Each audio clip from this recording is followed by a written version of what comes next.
Hi, guys, and welcome back to another episode of Women in Math and STEM, where our mission is to reach out to as many professionals, aspiring professionals, students, whatever you name it. We try to reach out to them, who essentially support the initiative of bringing more women and young girls into the STEM field.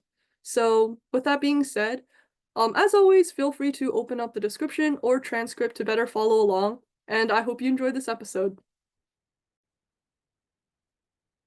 Hello, and thank you so much for coming to the call today and talking with me. Just to sort of start off, do you mind briefly introducing yourself as well as sort of explaining both your personal and academic journey that brought you where you are today? Okay, well, hello. My name is Dr. Simone Soso. I am the Assistant Director of Research and Workforce Development at the MSI STEM Research and Development Consortium, and we call it MSRDC. So my job that I presently do works with minority serving institutions, such as historically Black universities and colleges and Hispanic serving institutions, as well as colleges, et cetera, to help them get federal contracts so that they can do research within their own institutions and build the capacity of those institutions. But in that work, I also help in the monitoring of their projects that they're doing within their institutions and work to do professional development activities for the faculty as well as the students within those projects so that it can help to enhance their research capabilities. My journey into this space is a rather interesting one. I think I started off as a high school student volunteering at the National Zoo because my mom said, "Oh, you need service hours. So why don't you volunteer at the National Zoo?"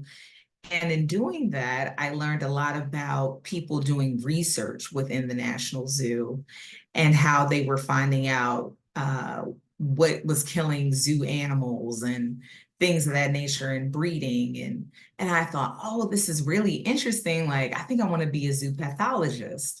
And so I went to undergrad thinking, okay, I'm going to major in animal science and do this work. But my first month of undergrad, I realized that minorities were not in large part taking place in STEM. They were not STEM majors, they were not in STEM fields. And so that was very alarming to me. And I knew I wanted to have a part in expanding the number of minorities in STEM. And that became of interest to me. And then also I became interested in like animal reproduction and health, things of that nature. And so I decided to do my master's in animal health science. And I worked with goats and pregnant goats and trying to understand how parasites play a role in their reproduction and the number of offspring and their overall health. And after I did my master's, I was trying to figure out what I wanted to do next. And I noticed that there were a lot of people in the areas of environmental science that seemed to be a flourishing field. And one of my friends was at Iowa State that I went to undergrads with. I mean, that I did my master's with at North Carolina A&T. And he said, "Why don't you come out to Iowa State? They're like fourth in the country for ag. It's great. They have funding. They would love to have you here." And so I applied and got into Iowa State and majored in environmental science. But when I was applying, the person that became my advisor, he said, "Oh, I have this project with lions and tigers and snow leopards, and you have this zoo background, and you're an animal science major, and I'm a civil engineer. And so I don't really have that animal science background or knowledge, but I'd love to do this project because the instrumentation in my lab would allow us to identify the chemical compounds in their markings to understand how they're using them for chemical signaling." So I said, okay, I thought I was switching all about and doing something totally different. And I ended up still being connected to that animal science background that I had. And I became an animal ecologist as a result of doing the work that I did with lions and tigers and scent markings. And when I graduated, I said, okay, well, I still want to be in that realm of STEM diversity and doing that work. And I do a lot of networking. And so I met some people that were AAAS Science and Tech Policy Fellows. And AAAS is the American Association for the Advancement of Science. It's one of the largest scientific societies in the world. And so they were like, yeah, if you have a background in animal science, you have a PhD in a STEM field, and you are already volunteering your time, because I was working with the NAACP and doing work on those committees around education policy and environment and climate justice work on those two committees. And so they said, well, you're already doing policy things and you're using your STEM background, you should be a AAAS fellow. And I was like, what? Okay, cool. So I ended up applying and I got into the fellowship. And so I was placed at the National Science Foundation for 2 years, from 2018 to 20.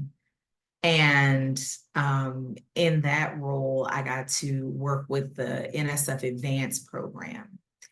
And NSF Advance is focused on gender equity policy creation within higher education institutions to support the inclusion and diversity and equity of STEM faculty, or faculty, but really STEM faculty because it's NSF funded.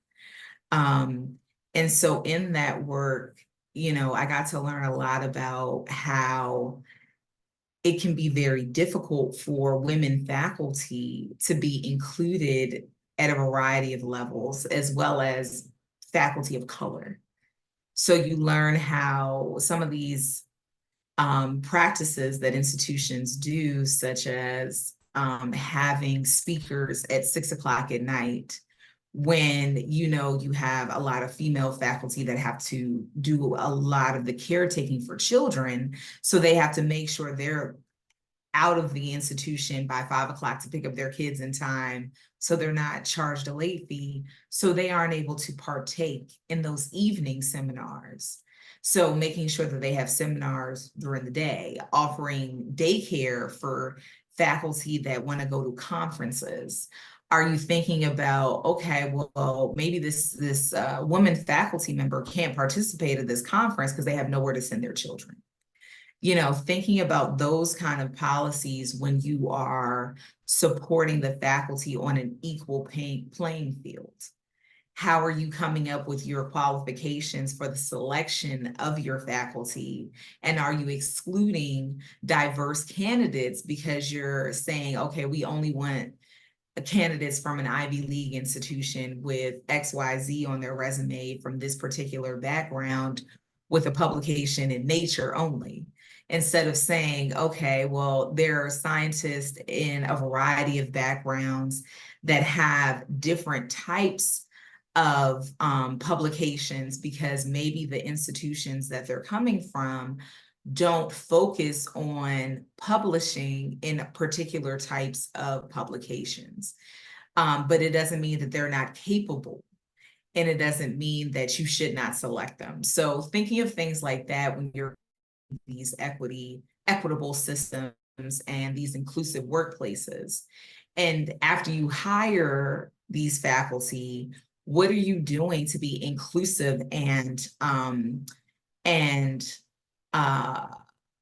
I mean, beyond inclusive, but just thinking about them and their needs in these spaces, and not just inviting them in, but not letting them take place in some of the conversations and some of the spaces and some of the committees, and having a larger role sometimes within these institutions that you would offer a white male counterpart. And are you advocating for them once they get into those spaces as an ally, and speaking out when things are done against them? So those are some of the things that I learned a lot in being with NSF Advance. And upon leaving my 2-year fellowship at NSF, I went to work for Quality Education for Minorities Network. And they focus on helping minority institutions get federal grants to do STEM research. So I went from that space and learned a lot in that space to being in the position I am now, but helping minority serving institutions get federal contracts. So now I'm trying to understand how to support minority faculty and minority institutions from various angles and aspects. And I know that was a long way to get to what you asked, but that is the answer I have. Thank you. I was also curious, since you work in promoting STEM diversity, what were some difficulties and challenges you had to sort of face and overcome along the way?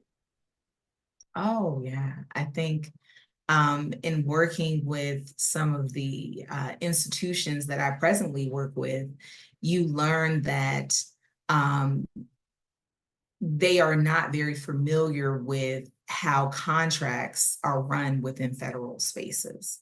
So they are used to working with grants and having trainings for them and learning how to work with leadership within these institutions to offer professional development opportunities to get them into those gateways. That's one way how I do it currently. And you have to understand that sometimes the expertise of some of these institutions is not in obtaining contracts and maintaining contracts because they may not have the staff, the administration in order to support the execution of this type of work. And so sometimes you need external entities like our organization that help with that technical management and financial management of those projects. So having, support from that side is one way that I do. And then I was also just curious about what have been some of your most favorite moments or favorite times when working in your job. Oh man, I love my job. I'll be really honest. I love going to conferences and networking with people and learning from people what they're doing in their own spaces. What is it that you're doing that is working, and how can I apply it in other spaces that I'm in? And so one of the projects that I'm on is an NSF funded project called it's under RCNUBE, which is the Research Coordination Network's undergraduate biology education program. And so in that particular project, we focus a lot on how do we incorporate Blackness into the education of biology students? How are we emphasizing to them that their Blackness, that their uniqueness as an individual can be held and supported in their power and how they wield it as a scientist? And so we do conferences. We had one in the past at North Carolina A&T. We're having one in November in Cancun, Mexico. And so in that space, you get to interact with students, and I always do a session on that power and the power you wield as a scientist and the power that you wield as a minority in STEM. And even there are lectures that talk about Afrofuturism and the incorporation of understanding how your genetics plays a role in your hair texture and things like that people don't think about on the day-to-day, that you don't have faculty members that create lessons and lectures for you around how your ethnicity plays a role in science as a whole and how you can see yourself as a scientist, because that scientific identity is important to that acceptance and that feeling like you are supposed to be in that space. Because breaking that idea of imposter syndrome and that you shouldn't be in those spaces is a key thing for minorities to feel like they belong. Thank you. And sort of on the same note, I just wanted to ask if you had any pieces of advice, recommendations, suggestions, resources, just honestly anything for students, but particularly students who are minorities, who are interested in pursuing either a career in STEM or just sort of any career in the future.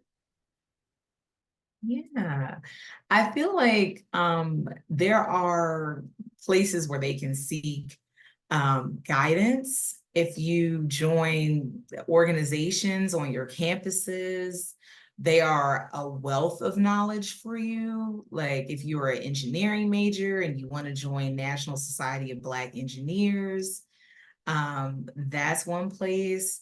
I know they have like junior chapters as well, other scientific societies that are focused for women of color, like Association of Women in Science, Black Women in Science and Engineering. WePan is another one. I forget what the acronym exactly stands for, but I think it's like Women Engineers Professional. I don't want to say it wrong, but I know it's WePan. But in those scientific societies, a lot of times they have outreach activities and a network of people that you can reach out to and say, hey, I'm interested in entering into this career field. What can you say about what you do? I think those informational interviews is what people call them. I think LinkedIn is a great place to also identify people that are in a field that you wish to pursue a career in and reach out to them. I personally, when I was a fellow, every single Friday, I would schedule a call with someone I did not know in order to understand what it is they did to figure out if that's what I wanted to do in my next career move. And it was very helpful in me figuring out my next move and what I didn't want to do. I think doing internships, as many as you can, however early you can get started with them, is another great tool and resource. Because as you start doing some of those internships, you realize, nah, yeah, I don't really want to be an ant behavioral researcher, even though I did that one summer. I'll be honest, like I did that and I was like, okay, it's kind of interesting because I was like, oh, ants, they use the sun as a guide, they use sense as a guide, they use tracking of dropping of items in their wake to figure out their way back. That's cool, but I don't know if I want to do this for the rest of my life. But having those kind of opportunities to learn what other people are doing to figure out where your space could be is a great thing to really try to access.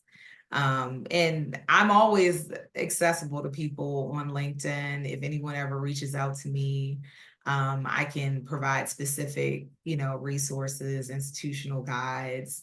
I would always, if you're, a high school student and you're interested in going to an institution, reaching out to the administration within the major that you're thinking about or faculty to kind of understand more about what it is that might be expected of you, I think is always a great idea.